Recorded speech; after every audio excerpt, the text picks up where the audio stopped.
Hey, what's up guys? Jackson here at Toasty DIY, and today we're going to be doing a review and unboxing of this new Fanttik Nex E1 Max. Let's go ahead and get into it. So the fun part is we'll get to do a little bit of comparing and contrasting, because right here we have their pretty nice, I'd call it the master kit. This one is the Fanttik E1 Nex workstation, which is pretty awesome.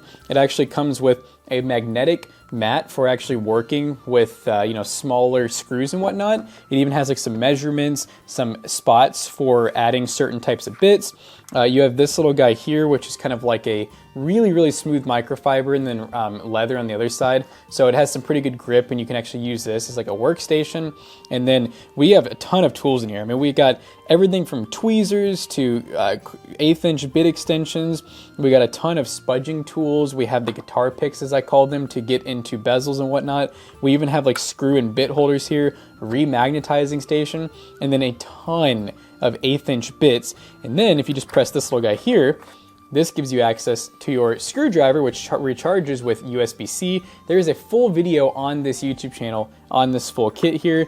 It is an awesome kit, but it does come in closer to that $100 price point, which a lot of you guys don't need this many bits, and that's where this kit here, which comes in closer to like the $50 price range or less if you get the kit that has even less attachments. But guys, let's go ahead and start opening this up. So pretty good looking kit, I gotta say. I really like the compactness of it already, because honestly, bringing that with you, pretty convenient, because it's kind of shaped like a notebook, but it's not like it's super small. You're not going to fit it in your pocket. So for some of you guys who are in IT that are maybe on the go, this might be a better choice. It looks like we got the 3.7 volt screwdriver in gray. So that's going to be, I believe, like the darker color that they offer. They have it in like a white, a silver / metallic, and then a gray finish.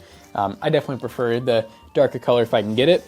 So let's go ahead, and so we got an outer box and then the inner box. Right here looks to be that we got I assume this is our USB-C for recharging. Pretty short USB-C, and this is just a USB-A to USB-C. So USB-A is like your standard USB 2.0 connector, and then this is USB-C. Very nice, awesome universal connector that I hope soon everything switches over to, because it can do so much and more. We get a do not use on charging devices, because there's a lot of metal on here. So the screwdriver itself may not be shock proof, and also says to keep away from children, very important. And then they tell us to press the top of the box inner surface to pop up the inner screwdriver. Okay, I think we can figure that out. All right, so I'm gonna go ahead and pull this off, but I see why they do this, so that you're not really confused. So the screwdriver itself, I think, is held in with magnetism. Like I might even, no, actually very strong. If I press the screwdriver, it doesn't do anything. If I press the outer box, look at that. The screwdriver is now unlocked. And it looks like if I just press the screwdriver, that does not hold it down. So it comes back out, but then you press the side, screwdriver can still come out, and then once it's in, it's in. Okay, so what we have here though is what appears to be an aluminum.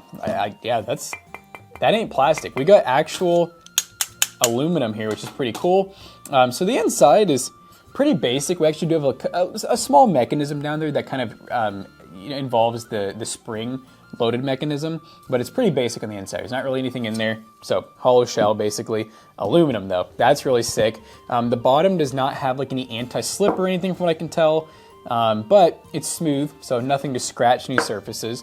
And then this box itself is super cool. Now the box itself is plastic. It feels like an ABS. Let's see, so the screwdriver, I will say, it does seem like once you have this out, the screwdriver doesn't just stay in on its own. I mean, gravity holds it in, but if you were to tip this over, it does just come out. So yeah, that's an interesting design how they're able to do that. But anyways, ton of bits on here. I think this is the 50-bit version, if I'm not mistaken. Yeah, 50 bits. So quite a few 1/8 inch bits. These are not 1/4 inch. So make sure you get that straight, before you buy this. This will not work with like if you have like an LTD screwdriver. These are a much smaller bit. You got 1/4 inch is like kind of your industry standard for bit sizes that drills and other things take. 1/8 inch is usually for precision screwdrivers, and this is an 1/8 inch receiver here. See, this comes oh yeah, we're pre-charged. Right now we're in the lock. So one thing that's cool about these screwdrivers, they have a high and a low. So usually that's torque. Sometimes it's speed as well. Let's see. Let's say you're taking out like 25 screws. you're gonna probably wanna use, you know, the high setting, or you might even need to lock it, which what lock does is it makes it to where you can just use this like a hand screwdriver, so you can really get in there and just crank if you need to get something loose, and then you can actually switch back to, you know, high or low. You don't need to change forwards or reverse. It's just this toggle switch here changes your direction. But if you're doing something like a laptop, let's say, that has like 20 screws in the back, you don't just want to crank this down until they spin and inevitably, you know, break the shell or strip out the threads. That's why it's important to have, you know, torque settings on these, so a high and a low, so you can actually kind of get different levels of Newton meters, which it's going to be very small amounts of torque, like really measured in inch pounds, definitely not foot pounds. And then as far as the bit selection goes, not bad at all. I mean, we have quite a few bits here, like more than most people are going to need for regular household things, and definitely plenty for most on-the-go people. I like that we even have some extended bits here. That's really cool. So we got like, let's see, extended flathead, some extended torques. On the other side, we have more extended bits. We got the standards, you know, so Phillips, like PH1, PH0. This is pretty cool. We actually even have a couple of kind of multi-tools. This is an all-metal, like scalpel style tool. Pretty sick. I mean, that's not gonna break. You could definitely use this for a lot of different more heavy-duty things.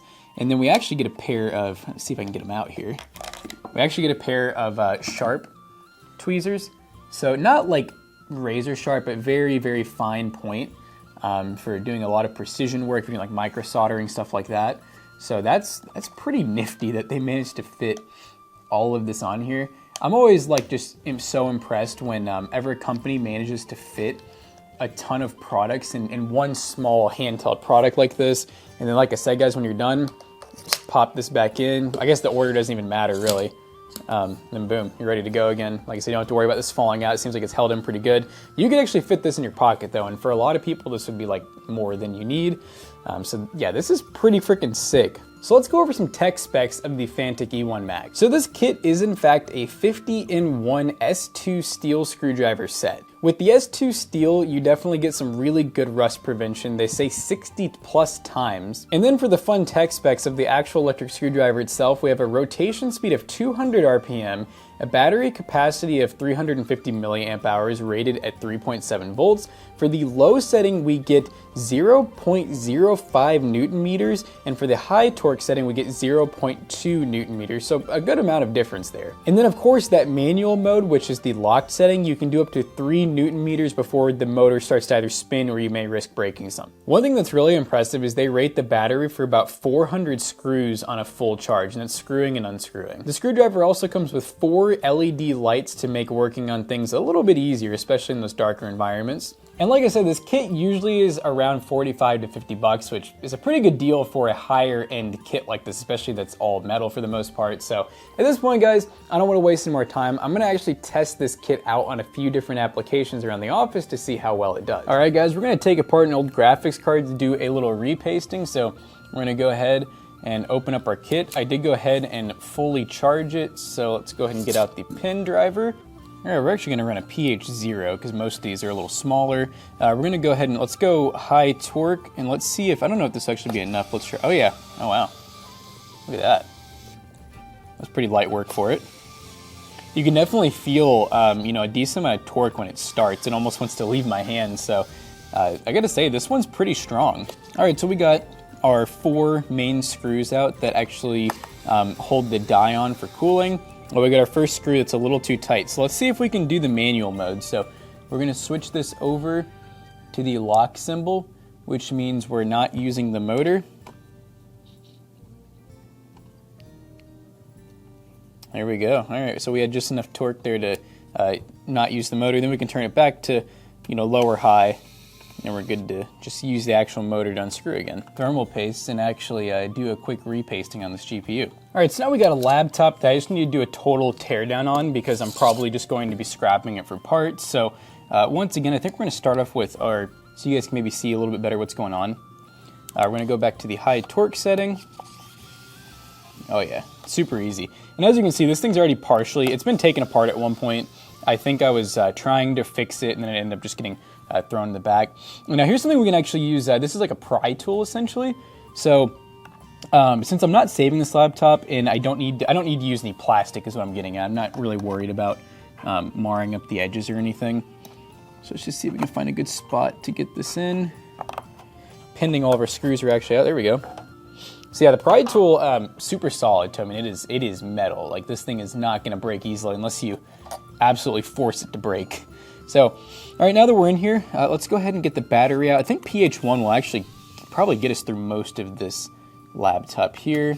All right, guys, so I gotta say this kit has already come in pretty useful. I really do like the design of how they actually set this all up. It's just super simple. It's really compact, super sleek. Like, it just feels really professional. Like, if someone pulled one of these out while they're on the job, I would assume they know what they're doing.